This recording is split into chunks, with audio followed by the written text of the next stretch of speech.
Hi folks, and welcome back to the plot for another allotment diary. I am so happy, right? So I arrived about 5 minutes ago and I was just having a little wander around the plot thinking, you know, what is today's video going to be about? Because I can frame it around 100 different things. But I have just seen something that has put the biggest smile on my face. I literally was like, oh my God, when I saw it. Just sprinted back to the greenhouse to get the camera out. Let me show you. I'm so happy. Over here you can see it looks like the grass has gone a bit wild, and to be honest, this is a part of the plot that I want to be wild. It's so lovely. I love this spot in the shade of the apple and the cherry trees. My baby tree is doing quite well. It's a lovely little place to sit, especially on really hot days, and you can see the grass is starting to thrive. I give this one kind of mow in March and then I let it go, and the idea is I really want to create a kind of, it's a tiny little example. It's very small, but I want to create a kind of hay meadow type environment here, a little kind of wild grassland meadow. And what I mean by that is something that's kind of going to take care of itself, and all I really want to do is mow it once a year. That's all I want to do. I don't want to be sowing seeds, I don't want to be scarifying or removing topsoil or anything like that. And one of the things that I'm really trying to get established in here is a plant called yellow rattle. You can see this video here where I spoke much more in detail about it, but basically I've been trying to get it here for a few years and there's been no sign of it whatsoever. That is until now. You should just be able to see tiny yellow flower, and this is what I saw that made me absolutely squeal with happiness. This is it. The yellow rattle has finally, it's too soon to say it's established, but the fact that even a single plant has managed to survive through germination to flowering in this tiny little patch of grass is just amazing to me. Now, it makes my heart sing. The thing that is special about yellow rattle is that it parasitizes grasses. So because it feeds on the other grasses, it really slows down their growth, and eventually it should help to establish a lot more flowers that can kind of then properly compete with the grasses. At present, I can't see any more flowering. It's difficult to see even from up here. It's just there, that tiny little yellow flower. It's the only example I can see, but I'm hoping if there's one, there's a few more. It's a very difficult plant to see early in the year because it's just green, and it's going to be growing in amongst all the other grasses. It has lovely kind of serrated leaves. I am seeing a lot of bindweed in here, which is a bit of a surprise. Not something I'd seen before, so that's a bit of an issue that we might have to deal with. It really does seem like it might just be one plant, which is, I don't know, maybe it's not something to get that excited about, because you really need a lot of them to actually make an impact on the grass here. And I'm going to have to probably think about getting a source of seed. I was interested to see what seeds would naturally flower here, and to be honest, there's not been too much, but it's a slow, I'm taking the slow approach. Oh, there's more. There's actually more. Oh, yes. Oh my God, this is a big one. Oh, yes. This is it. This tiny little plant with its little serrated leaves. This one hasn't gone to flower yet. It looks like it might be just about to, but this is probably a much healthier looking specimen than the other one. There's a few kind of stalks, and it's just so exciting. This actually might be one of the plugs, because the grass underneath looks like an agrostis, which I think is what was in the plugs that I planted. So it's very interesting. And there's one, there's two, which means there's probably, hopefully, maybe it's wishful thinking, but I'm hoping that there is more in this sea of grass. It seems kind of silly, doesn't it? It's just one little flower, but honestly, I don't know if anything has ever made me as happy on this allotment as finding that one little yellow rattle plant. I'm just so hopeful that that means it can establish itself in here. It means that the conditions can be right, the grass species are right. Hopefully it means that those seeds can fall on the ground and germinate and eventually start to take this place over and really transform it. I'm just over the moon. Anyway, should we talk about actual allotmenting? let's do that. Let's go in the greenhouse. It's been a little while since I did an update video. Last week it all went a bit sideways. I wasn't doing too much gardening, but what I have been doing is this weekend I started the big reorganization of the greenhouses. So this greenhouse it's in the midst of its transformation from, oh no, don't look at these. Ah, no, look. These are some kale plants. They've really gone a bit, little bit dry. But yes, this is in the midst of transformation. This is becoming the pepper house. Pretty much all that's in here now are the chili peppers. There's still a few trays of brassicas down here in the shade. A nice reminder, always keep your kind of brassicas or your lettuce, especially this time of year if it's still undercover. Get it right nice and low in the shade in the coolest spots of your greenhouse. But what's happened is I've got the big pots out, and you would think after years of growing peppers I was used to the size of a 10-litre plant pot. Oh, but when you first get them out, it's just like, oh my God, that is a lot of compost. And you start putting them out on the shelves and you go, where are these gonna go? I have absolutely no idea how I've crammed, I think about 30 of these in this greenhouse before, and I'm looking around just like, how am I gonna do that? I've got a lot of chili plants. I think what I'm gonna do this year, a lot of the ones that are the reliables, I know I want really good crops of, they're gonna go in the big pots. Some of the more experimental, slightly more interesting ones, probably gonna keep those in just like 2.5 litre pots. It'll still give me enough of like a sample of the chilies, you know, and then maybe in the following years I can grow them on. But let me, that's just chaos. It's just chaos. I think what I might actually do is move this kind of potting setup just outside. I might set up like an outside potting station because it's about to just start getting really too warm to be potting stuff on in here anyway. But these are the kind of options I've got, okay? So these are the 5-litre pots.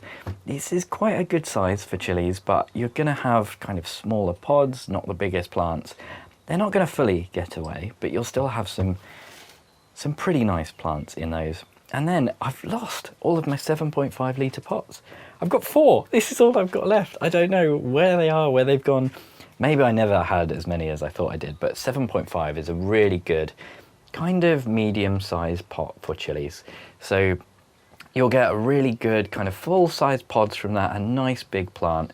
It will happily, you know, a plant in a 7.5 litre pot will definitely pushing on this glass. So I tend to do kind of 5-litre pots on the table, maybe a few in the 7.5, and then the 10-litre ones, these have got to go basically just on the floor. And what I normally use is these kind of black gravel trays from Wilko.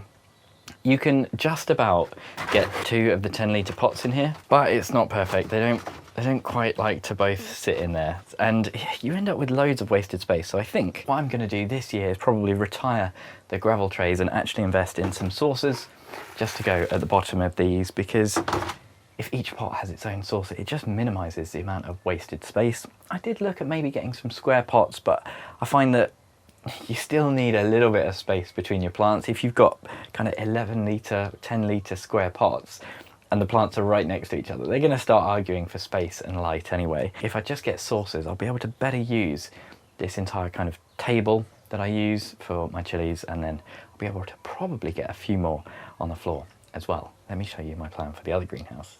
In a truly textbook example of a job that has taken hours and looks like you've done nothing, this Sunday I spent maybe 2 hours on the slabs in here, and basically what I've done is I've decided that I'm going to have a bed on this side on the left and kind of going up to here, and then I'm going to keep the right hand side paved for shelves and for pots, and basically I'm going to have a quad grow that's going to go in here.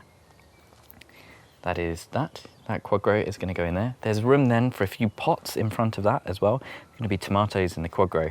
And at the back, oh, at the back, that is where I'm putting this, which is currently in my first greenhouse, the pepper greenhouse. This is my Dorset Naga. And I'm going to try this year, for the first time ever, to create a monster chili plant. It is going in this 30-litre tub that it is currently sat in, and I'm really excited.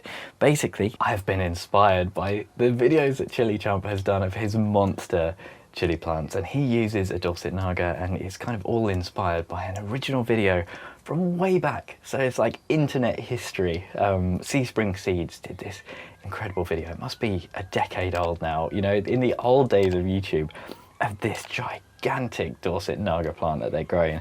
And so I'm gonna try my own little version, a 30-litre tub. Hopefully we're gonna get a plant that is pushing right up against those windows and climbing pretty high. It's a Naga, it's a Chinen, so they don't have the tallest growth form, but I can't wait to see how it does. I don't think it'll be too cramped in here because it looks like it at the moment with these shelves, but obviously when there's tomatoes here, it'll be a bit more accessible. And then the rest, what I'm thinking, you can see I've laid out a few timbers, and it's gonna be super basic for the first year. Let me move some of this stuff out of the way. Here we have quite a lot of space, and this ground is pretty heavily compacted. I dug this all over and removed about, I don't know, 15 tons of stones when I was digging this greenhouse foundation. You can see the bricks are kind of forming the foundation for the sleepers there. They're looking really nice, and what I don't want to do is be pushing up against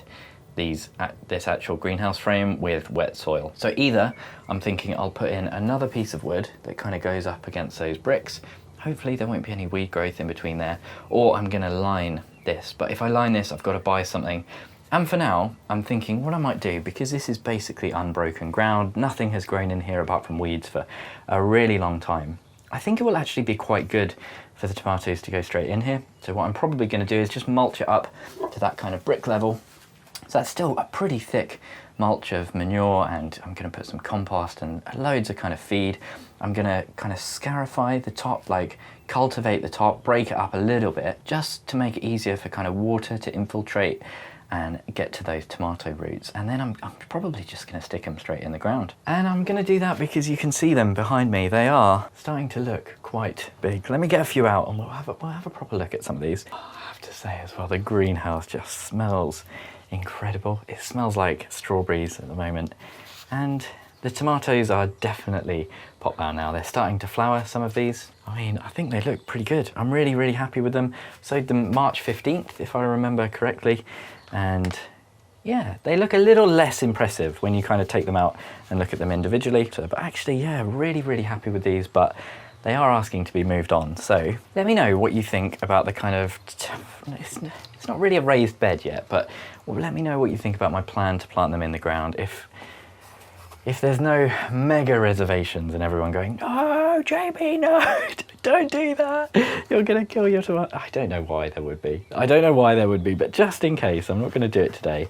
But certainly at some point this week, I think these tomatoes can go in the ground. I'm gonna take 4 or so home, grow those in a quad grow, and down here, I'll need to do a bit of a spacing exercise to figure out exactly the best. The temptation is going to be to cram as many in here as possible, but I've learned a thing or two now. You know, I know that that's not always the best thing to do, but I think maybe, oh, I don't know, maybe kind of 4 in there, and then maybe kind of 8 or so along this bed. We've got the melons, they're looking pretty happy, and some cucumbers. This is the Crimson Crush, the little baby that survived over winter. Hard as nails, that thing. Really doing quite all right. So yeah, I think it's going to be a lot of tomatoes in here. We're going to have the quad grows too, some cucumbers, some melons sneaking in wherever I can fit them, and then down here, they're the strawberries that smell amazing, by the way, and then in here, the absolute monster Dorset Naga plant. It's turning into a bit of an update. Everything outside is looking quite nice. These lettuce, they're all still there. Can't believe it. No carrot germination just yet, but the beetroot are in, they're still surviving. The French beans, the dwarf beans, are looking okay. I've planted out some more along here as well. Hiya. And as well, even the first lettuce patch up here, which looked so sad, is starting to recover, which feels like a little miracle. The field beans are absolutely massive. The broccoli has very much gone over. The cabbages, bit of a mix with the cabbages. Some of them look like they're you know, on their way to death and nowhere else. But others, they look like they are starting to establish. I love this little double hoop single net thing I've got going on. A lot of the broccoli is definitely over now. That needs to just come out. But, oh, look at the peas as well. Look at these peas. It's so interesting to see the difference as well between these peas, which went out early, they were planted in kind of a module tray compared with the ones that were in the gutter. A lot of these much worse pest damage. Some of them have gone to seed already and they've already got peas on them.